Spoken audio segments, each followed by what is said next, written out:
आज का प्रॉब्लम जो है वो जेनजी का, मैं इसको जेनजी का प्रॉब्लम समझता हूँ, जेनजी प्रॉब्लम नहीं है। जेनजी के बहुत से मसाइल हैं और हम जो बड़े हैं हमें उन चैलेंजेस में उसके साथ खड़ा होना चाहिए। हम खुद एक और चैलेंज बन के उसके सामने खड़े हो जाते हैं। हमें कोई रीजनिंग नहीं भी मिलती थी ना, हमें सिर्फ ये कह देते कि बड़े चुके मैंने कह दिया, तो हमारे लिए वही रीजन होती थी कि बड़े ने कह दिया। जेनजी कहते हैं मुझे रीजन दें, आप जो ये बात कर रहे हैं ये इस तरह नहीं है। तो एक बंदा जब कहते हैं मुझे ऑर्डर नहीं चाहिए, मुझे एक्सप्लेनेशन चाहिए, हमें वो बदतमीज लगता है। अब जब हम उसे कहते हैं कि तुम बदतमीज हो, तो बुनियादी तौर पर हम इस लायक नहीं कि हम उसकी मदद कर सके। अगर एक बच्चा एहतराम नहीं कर रहा तो एहतराम उसका नहीं किया गया, इसलिए वो एहतराम नहीं कर रहा, क्योंकि एहतराम करके एहतराम करना सिखाया जाता है। वो जो उसको बदतमीज कहा जा रहा है उसके सवाल की बुनियाद पर नहीं कहा जा रहा, वो जिस तर्ज पर सवाल कर रहा है उसकी बुनियाद पर उसे बदतमीज कहा जा रहा है। अगर अपने बच्चों को आप नहीं समझेंगे तो फिर जमाना उन्हें समझने निकल खड़ा होगा, और जब जमाना समझने जाते हैं वो फिर अपने हिस्से का फायदा उसमें रख देता है। मेरे बच्चे से जो फायदा मैं उठाऊंगा और जो गैर उठाएगा उसमें हमेशा फर्क रहेगा। ऐसी सूरत में हमें अपने बच्चों को बहुत ज्यादा वक्त देने की जरूरत है, और वक्त देने का मतलब क्वालिटी टाइम देना होता है। एक हदीस का मफहूम है कि सवाल आधा इल्म होता है। एक अच्छी क्लास होती वही है जिसमें तलबा ज्यादा से ज्यादा पूछते हैं। अटैच बच्चा तब होगा जब उसके सवालों का उसे जवाब मिलेगा या उसके सवालों का उसे एहतराम मिलेगा। आप मुझसे कोई ऐसा सवाल करते हैं जिसके ऊपर मैं राय जरूर दे सकता हूँ लेकिन मुझे उसका इल्म नहीं है, मेरा पहला काम यह होना चाहिए कि मुझे जनाब इसका इल्म नहीं है, आप मुझे इसकी वजाहत कीजिए, मैं उस पर अपनी राय दे दूँ। वाइब्स और वैल्यूज को समझने की जरूरत है। जो वाइब्स होती हैं उन पर नहीं जिंदगी चलती, वैल्यूज पे जिंदगी चलती है। हम जेनजी से कहेंगे कि आप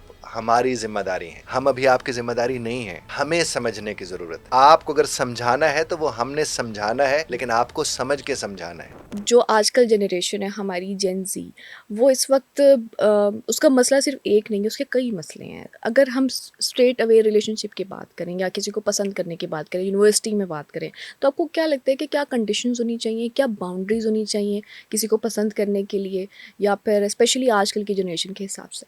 देखिए, जहाँ तक ताल्लुक है जेन जी का या किसी का भी, नस्ल तो नई जो भी होती है वो पहली नस्ल से मुख्तलिफ होती है। ट्रू। पहले ये होता था कि पहली नस्ल से मुख्तलिफ जो दूसरी नस्ल होती थी वो वैल्यूज़ को और तर्ज पर देख रही होती थी, चूँकि उसके इर्द गिर्द जो वैल्यूज़ पेश की जा रही होती थी वो बहुत डिफरेंट किस्म की होती थी, और वो सिर्फ वही होते थे जो इर्द गिर्द होते थे वैल्यूज़ दिखा रहे ट्रू। होते थे।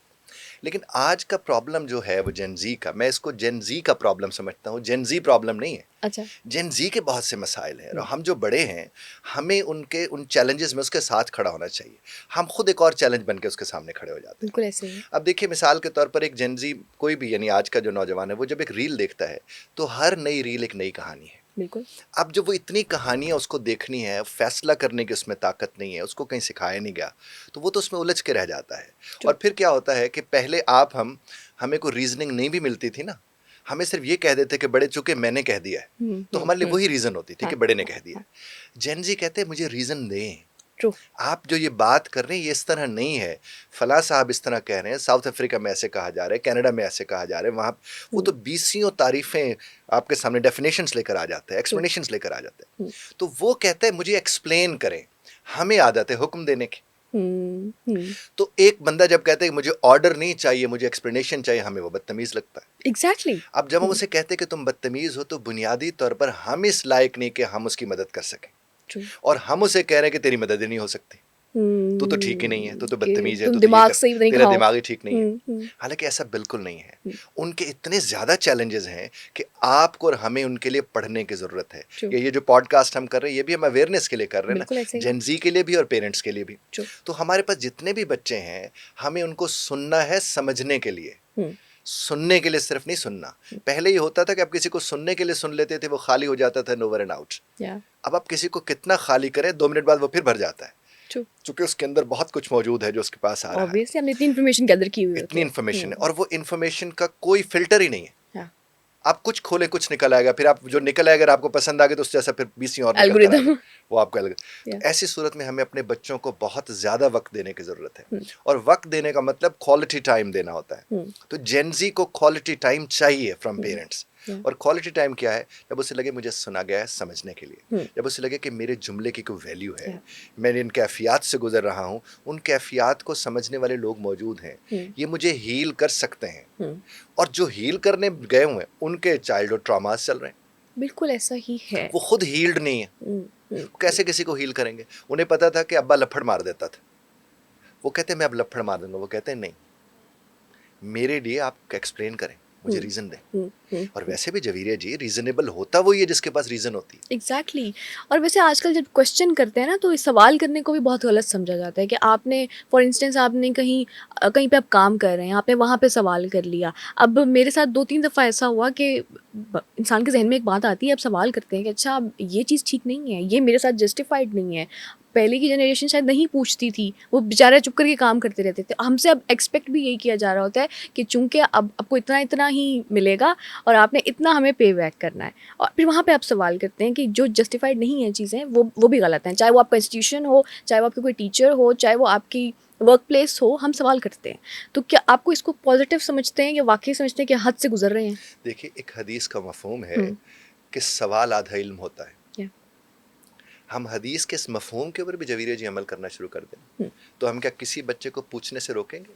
नहीं, पूछना ही तो सीखना है। हम्म, एक अच्छी क्लास होती वही है जिसमें तलबा ज़्यादा से ज़्यादा पूछते हैं। सही, अगर आपके स्टूडेंट्स या आपके बच्चे आपसे पूछ नहीं रहे हैं, हम्म, तो इसका मतलब वो क्लास नहीं हो रही, वो हम्म, वन वे ट्रैफिक चल रही है, वहाँ सिर्फ खिताब चल रहा है। हम्म, वहाँ बच्चे आके ये सोचने का, अच्छा यार इसको बोलने दे, जितनी देर बोल रहे, करनी तो हमने वही है जो हमने करनी है। बिल्कुल ऐसे ही। और अगर उस बच्चे को कहें कि बेटा मैंने 3 मिनट 5 मिनट बात की, मुझसे पूछिए जो आपके मन में आया है। हम्म, और उस्ताद को जो ख़ास तौर पर चाहिए कि अगर उसे नहीं पता उसका, तो वो इजहार करे अपनी लाइल्मी का। या वो कि मैं कहे कि कल मुझे बता इसका इल्म दूंगा। नहीं है। आप भी ढूंढिए, मैं भी ढूंढता हूँ, कोई हरफ आखिर नहीं होता। ट्रू।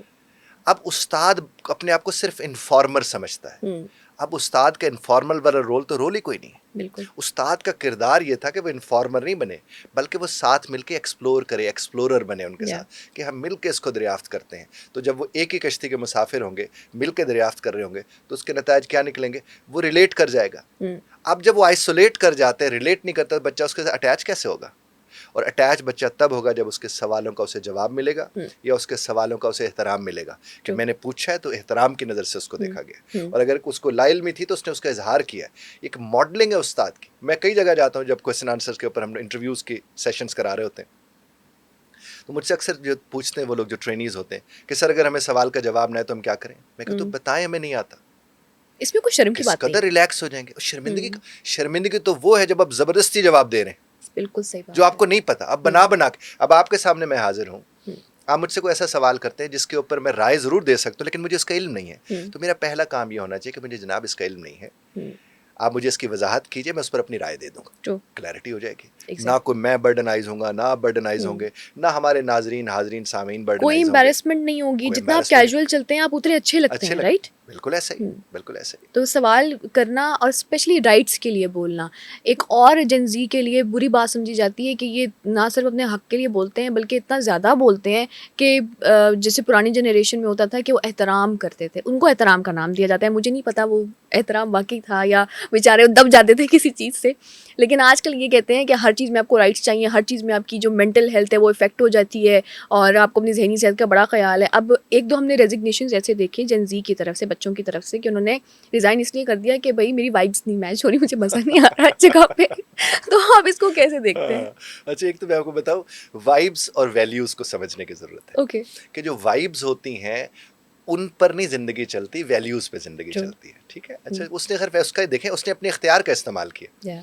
जिस शख्स ने कहा कि मैं यहाँ मुतमईन नहीं हूँ, मैं छोड़ा, तो उसका इख्तियार उसने इस्तेमाल किया। ये जो हक की आपने बात की ना, राइट की जो आपने बात की, देखिए आपका सबसे पहला राइट ये है कि आप सवाल पूछ सकते हैं। तो पहले तो इस राइट को माने। अच्छा, फिर सवाल आप कैसा पूछ रहे हैं? आप मुझसे मसलन कोई सवाल ऐसा पूछती हैं जिसका मैं जवाब देने में दिलचस्पी नहीं रखता, तो मैं आपसे कहूँ जनाब सवाल आपने कर लिया, मैंने एहतराम से सुन लिया, मैं जवाब देने का पाबंद नहीं हूँ, ये भी तो मेरा राइट है ना। बिल्कुल। तो अगर वो कहते कि मेरा पूछना राइट है, तो अगर अगला जवाब नहीं देता, उस राइट को भी तो वो तस्लीम करे। ट्रू। जब वो उस राइट को तस्लीम कर लेगा, जहाँ पूछना राइट है वहाँ ना बताना भी राइट है।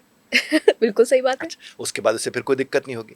बाकी जहाँ तक ताल्लुक है, हमें ये चाहिए जेन जी को, क्योंकि देखिए हमारा मसला है वो एहतराम नहीं करता। मेरा ये मसला वैसे नहीं है, मैं अच्छा। वैसे हमारा बता रहा हूँ कि वो एहतराम नहीं करता। अगर एक बच्चा एहतराम नहीं कर रहा तो एहतराम उसका नहीं किया गया, इसलिए वो एहतराम नहीं कर रहा। क्योंकि एहतराम करके एहतराम करना सिखाया जाता है। और उसका तरीका क्या है? वो आपसे सवाल करते हैं, आप उसे कहें बेटा सवाल आपका बड़ा शानदार है, पर इसको जिस तर्ज पर आपने बयान किया है उसमें अगर आप मोहतात हो जाए, वो मैं आपको बता दूं, इस तरह से आपको सवाल करना चाहिए। अच्छा, जब वो उस, इसका मतलब प्रॉब्लम तो तर्ज से है ना, तरीके से है ना। हाँ। वो जो उसको बदतमीज कहा जा रहा है उसके सवाल की बुनियाद पर नहीं कहा जा रहा, वो जिस तर्ज पर सवाल कर रहा है उसकी बुनियाद पर उसे बदतमीज कहा जा रहा है। और मैं अपने अक्सर यूट्यूब चैनल पर ना एंड में एक बात जुमला बोलता होता हूँ कि इख्तलाफ राय से इख्तलाफ पैदा नहीं होता, तर्ज इख्तलाफ राय से इख्तलाफ पैदा होता बिल्कुल है सही बात कि है। आप किस तर्ज पर उसे पेश कर रहे कहते हैं आप मीठी ज़ुबान से कुछ भी बोलेंगे ना तो हाँ। वो अगला बंदा उसको सह जाएगा, जाता और अगर अच्छी बात भी आप बुरे तरीके से करेंगे तो अगले को बुरी तो लगेगी। जेन जी का प्रॉब्लम ये है कि वो ना आगे सोचते ना पीछे सोचते हैं, दिमाग में सवाल है ठक करके मुंह पे मार देते हैं। अच्छा अब वो ये मार देते हैं, हम अगर बड़े ये समझें भी उनको ये सलीका नहीं है और ये हमने सिखाना है, तो हम उनके सवाल से नाराज़ नहीं होंगे, हम उनके सवाल से चिढ़ेंगे नहीं, हमें बुरा नहीं लगेगा। और अगर हम ऐसा नहीं करेंगे तो नताइज तो उसके हमारे सामने निकल कर आ रहे हैं। तो हम जेन जी से कहेंगे कि आप हमारी जिम्मेदारी हैं, हम अभी आपकी जिम्मेदारी नहीं है, हमें समझने की ज़रूरत है। बिल्कुल ऐसे ही है। आपको अगर समझाना है तो वो हमने समझाना है, लेकिन आपको समझ के समझाना है, आपके साथ उलझ के नहीं समझाना है। बिल्कुल। जिस घड़ी मैं ये बात समझूंगा, जो मैं बड़ा होने की हैसियत से अपने जेन जी से बात करूंगा, तो यही जो मेरी उम्र के लोग हैं उनसे भी मैं ये गुजारिश करूंगा कि ये आपके बच्चे हैं, अगर अपने बच्चों को आप नहीं समझेंगे तो फिर ज़माना उन्हें समझने निकल खड़ा होगा, बिल्कुल और जब ऐसे ही। ज़माना समझने जाते हैं वो फिर अपने हिस्से का फ़ायदा उसमें रख देता है। ट्रू। मेरे बच्चे से जो फ़ायदा मैं उठाऊंगा और जो गैर उठाएगा उसमें हमेशा फ़र्क रहेगा। लिहाजा अपने बच्चों को सुने, समझने के लिए सुने। बच्चों के दुख भी उतने अजीम होते हैं जितना बड़ों के होते हैं, बिल्कुल और ऐसे बड़े ही। अगर इस बात को समझ लेंगे तो सूरत हाल बहुत मुख्तलिफ हो जाएगी। बेशक हो जाएगी।